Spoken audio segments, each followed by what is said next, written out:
everyone, it's Cam here. Happy Wednesday. Hope you're having a fantastic week so far. Welcome back to our health coaching video. Last week we talked about our physical dimension of health. Today we are going to uncover our social dimension of health. So this is going to be a part one, part two. There's a lot to dive into here. So we'll go over a couple key takeaways today, and then we're going to save the rest for either next week or another week. We have our 12 weeks here, so lots of time to go over this. So when we're looking at our social dimension of health, what we really want to focus on is the idea of maintaining healthy relationships. So developing good friendships, caring for other people, also allowing other people to provide care in return, right? So it's not always about helping other people, we can accept that in return as well. And then also creating a support network, which is really massive. For our social health, is having that in place, knowing how and when to set boundaries or ask for help. So all of these come together along with so many more ways to take care of our social health, and it has a massive impact on us because oftentimes when it comes to our social health, it's easier to put that one on the back burner, right? Oftentimes a lot of people have so much more to focus on in their day-to-day that kind of gets, pushed and pushed and pushed, right? Think about, I don't know why my throat is so scratchy. Think about how many times you've made plans with friends and then had to postpone it, right? So those plans might be just as important for your health as maybe whatever you replaced it with, right? An extra hour of work or whatever it was. So we're going to talk about those things today and how it impacts our health, because the way that we take care of our health and the habits that we participate in shape not only us, but the people that are close to us, right? So if you're looking at the way that you behave, right, how you perceive other people and how they perceive you, that can shape another person's habits, right, and vice versa. Think about all these healthy habits that you have, right? Yes, they are intrinsic, they're important to you, but maybe you saw someone with that habit one day and you wanted it for yourself, right? So the way that we take care of ourselves can in turn help other people also take care of themselves, whether it's your kids, your parents, your close friends. That is that social part of it. So we're all here to help each other improve and be better. And like I said, they're all very much intertwined, all of our dimensions of health. So the more that we are able to improve each one individually, the more balance we're going to find and satisfaction within our day-to-day lives. So I want you to reflect on the type of people that you surround yourself with regularly. These could be coworkers, it could be your friends, family, whoever it is that you spend a lot of time with. Are these people that you look at and you're like, yeah, like I want to be more like them? Or maybe we share similar values and they support me on my endeavors and vice versa. Are these friendships that you want and that you deserve, right? It's important to ask yourself those questions.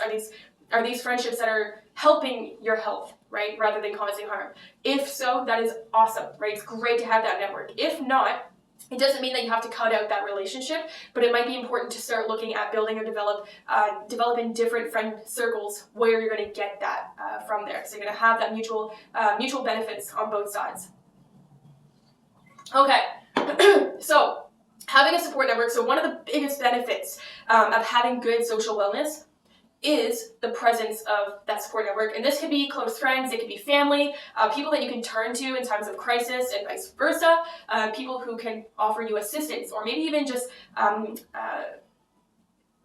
perspective and insight in a situation where your judgment might be a little bit clouded, right? That is super important, right? Someone that you can go to for advice when you need a second opinion or a third opinion or, vice versa, right? You can count on them and they can count on you. And 3 ways that you can offer this help or be helped in return.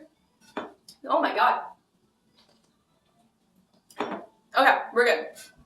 Emotionally, right? So this is when someone's actions make you feel cared for, right? So there's that emotional tie to it, right? Makes you feel valued, makes you feel important, makes you feel good, right? When someone shows that they care for you, they check in on you, whatever it is, right? There's that emotional tie to it. Then we have our instrumental, right? So this is more physical. Could be, doesn't have to be lending money. It could be lending a tool, could be lending your time, right? Helping someone move, or an ingredient for cooking, whatever it is. Instrumental, emotional, and informational. So providing information to help someone. So that's 3 ways that you can nurture your support network, is making people feel valued, right? Helping people when they need the help, and then just knowing that, you have their back and that they have your back in return.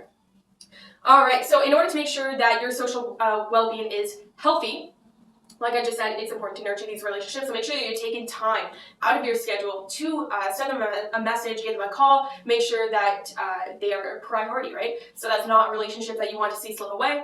It's important to both of you that you're keeping that connection, that you're keeping those ties. And then next up, our next takeaway is going to be boundaries. So this is a really big statement here, and I want you to really take time to think about this after I have some water. Okay. Having good social health isn't about always needing to be social. Okay? Having good social health is not about always needing to be social or needing to be there for other people. That is not what social health is about. It's actually about making sure that you're getting what you need socially. Making sure that you're getting what you need socially. So, having good social health doesn't mean going out every night. It doesn't mean, you have good social health because you go out and drink every Friday night, right? I mean, that might be fun for you. Maybe that is taking care of your social health, but it's different for everyone, right? So alone time is just as important, right? Who we're spending time with is important. How much time you're going to spend with them, it's going to be different for everyone and what you need. So having good social health is not about always needing to be social or helping other people. It's about making sure you're getting what you need socially. So your time is limited, and actually research shows that you can only actually sustain 5 to 15 close relationships. So maybe right now would be a good time to take out a piece of paper and a pen and write down maybe 5 names of people that you are very close to, that you value, or maybe there isn't a value there, but just people that you are tied to very closely. Now, you don't have to write down this next part. You can if you want, but look at those names and really reflect on what are you giving in that relationship? How much are you giving in that relationship? And then vice versa. What are you getting in return? How much of it are you getting in return? Right? I'm not saying it has to be 50-50 all the time, right? Sometimes the relationship is 80% and then the other person's 20%. But the important thing is if you're at 80% and they're at 20% and you're helping them, it's important to know that if it was the other way around, you would also be getting that support. So look at those relationships and ask yourself if that's a healthy relationship for you, right? Oftentimes when we need to set boundaries, we don't like to set boundaries because we don't want to offend people that we're close to. We don't want to hurt their feelings. But sometimes those boundaries need to be set, right? So if you find that there's a relationship that's really important to you, but you're maybe being disrespected, then it might be time to reach out to them, maybe set a time to have a phone call or go for coffee, whatever it is, and just lay that out on the table and see if you can come to a resolution there. All right. So we've covered our support network and boundaries. I think I want to save the rest of it for another time. But yeah, the biggest takeaway that I want you to take from this is that having good social health is not about always needing to be social and taking care of other people, right? It's important to recognize, maybe you do have a friendship where you're getting a lot and maybe you're not putting a lot into it, right? It's important to know that give and take. So reflect on your friendships today and, reflect on who is important to you and why. And maybe reach out to them and let them know that, you value your relationship with them.